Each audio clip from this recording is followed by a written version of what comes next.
আপনাকে অ্যারেস্ট করলো কেন? আপনাকে অ্যারেস্ট করলো কেন?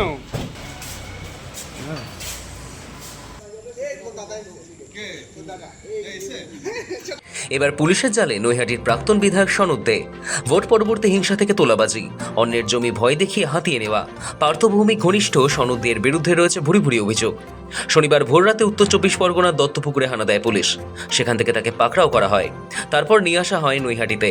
দীর্ঘদিন ধরেই তোলাবাজির অভিযোগ ছিল নৈহাটির প্রাক্তন বিধায়ক সনদ দের বিরুদ্ধে। একাধিক জমি দখল করে নেওয়ার অভিযোগ রয়েছে। এছাড়া 2021 সালে বিধানসভা নির্বাচনের পরও ভোট পরবর্তী হিংসার অভিযোগ ছিল তার বিরুদ্ধে। সেই অভিযোগেও নৈহাটি থানার পুলিশ গ্রেপ্তার করেছে প্রাক্তন বিধায়ক সনদ দেকে।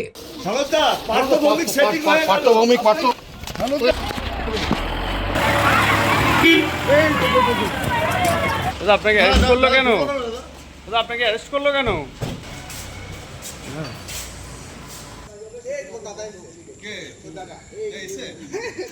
2024 সালের উপনির্বাচনে নৈহাটি বিধানসভা কেন্দ্র থেকে জয়ী হয়ে বিধায়ক হন সনদ দে। তবে ক্ষমতার অলিন্দে থাকলেও তার বিরুদ্ধে ওঠা অসন্তোষের পারদ ক্রমশ চড়ছিল। সম্প্রতি রাজ্যের রাজনৈতিক পালাবদলের পর থেকেই তীব্র জনরোষের মুখে পড়েন এই প্রাক্তন বিধায়ক। তার বিরুদ্ধে একাধিক অভিযোগ ছিল। পুলিশ সূত্রে জানা গিয়েছে 2021 সালের ভোট পরবর্তী হিংসা এবং মারধরের একাধিক অভিযোগ রয়েছে সনদের বিরুদ্ধে। তার নির্দেশেই এলাকায় তোলাবাজি চলত। তাছাড়া নৈহাটিতে বিজেপি তৃণমূল সংঘর্ষের ঘটনাতেও তার নাম জড়িয়েছিল। এই অভিযোগগুলির ভিত্তিতে তদন্ত শুরু হয়। রাজ্যে পালাবদলের পর জনরোষের মুখে পড়েন তিনি। এলাকায় কতটা আক্রোশ তৈরি হয়েছিল তার প্রমাণ মিলেছিল গত জুন মাসেই। জুন মাসে নৈহাটিতে পার্টি অফিসে যাওয়ার সময় তাকে লক্ষ্য করে ডিম ছোড়া হয়, দেওয়া হয় চোর চোর স্লোগান। স্থানীয় বাসিন্দাদের অভিযোগ ছিল নৈহাটি জুড়ে সনদ দে কার্যত সন্ত্রাস চালাতেন। ভোটের ফল প্রকাশের আগেও তিনি হুমকি দিয়েছিলেন।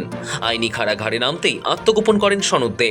কিছুদিন আগে নৈহাটি থানার পুলিশ তার বাড়ি এবং ওষুধের দোকানে তল্লাশি চালিয়েছিল, কিন্তু সেই সময় তার খোঁজ পায়নি পুলিশ। অবশেষে শনিবার দত্তপুকুর থেকে তাকে গ্রেপ্তার করা হয়।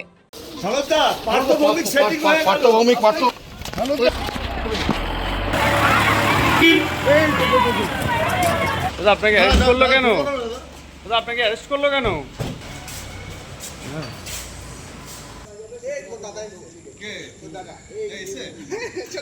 সনদদের গ্রেপ্তারির প্রসঙ্গে রাজ্যের মন্ত্রী অর্জুন সিং বলেন, সনদ দে আদ্যপান্ত অপরাধী। বিজেপি কর্মীদের বাড়িতে লুটপাট করিয়েছিলেন, বোমা মারিয়েছিলেন। একটা অ্যাম্বুলেন্সের খালাসি থেকে হাজার হাজার কোটি টাকার মালিক হয়ে উঠেছিলেন। অভিষেক বন্দ্যোপাধ্যায়ের মতো তিনিও বিনিয়োগ ছাড়াই ব্যবসা করতেন। ওকে শুধু কোমরে দড়ি বেঁধে ঘোরালেই হবে না, আরো বেশি শাস্তি দিতে হবে।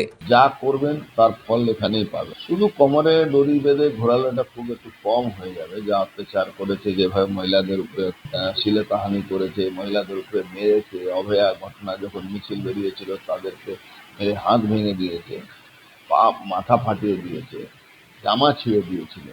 সে তার উপরে অত্যাচার যা করেছে, সে মায়েরা, দিদিরা, বোনেরা, সাধারণ মেয়ে খবর তো ওর এই ম্যাটারটা income tax of take over করা উচিত। যত গ্রোথ হয়েছে অত গ্রোথ তো মানে বলা যায় না। ওষুধের ব্যবসায় করতো না, চাল ওষুধের ব্যবসায় করতো।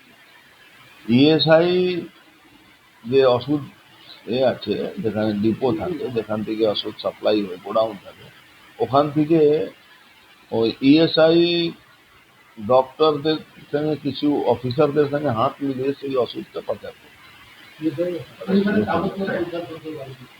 বললাম তো অনেক কিছু ওর সঙ্গে যুক্ত আছে।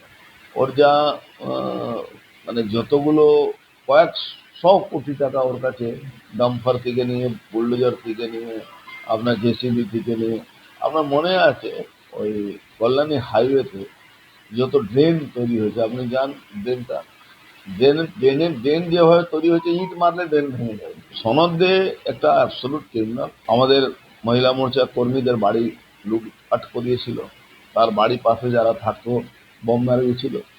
একটা অ্যাম্বুলেন্সের খালাসি ড্রাইভার কাজ করা লোক আজকে হাজার হাজার কোটি টাকা মালিক আছে। বীরভূম, এদিকে বসিরহাট, ওর যত গাড়ি আছে, মানে অভিষেক ব্যানার্জি যেরকম উইদাউট ইনভেস্টমেন্টে বিজনেস করতো, সেরকম ওরও উইদাউট ইনভেস্টমেন্টে। 2026 সালের বিধানসভা নির্বাচনে তৃণমূলের ভরাডুবির পর থেকেই একের পর এক নেতার বিরুদ্ধে অভিযোগ প্রকাশ্যে আসছে। এতদিন যারা প্রভাবশালীদের বিরুদ্ধে মুখ খুলতে ভয় পাচ্ছিলেন, তারাও অভিযোগ দায়ের করছেন। তৃণমূলের কালীঘাটপন্থী একাধিক নেতাকর্মী গ্রেপ্তার হয়েছেন। কাউন্সিলরদের অনেকেই তোলাবাজির অভিযোগে বন্দী। সেই তালিকায় নাম জুড়ল সনৎ দের। প্রতীতি ঘোষের রিপোর্ট, সময়, কলকাতা।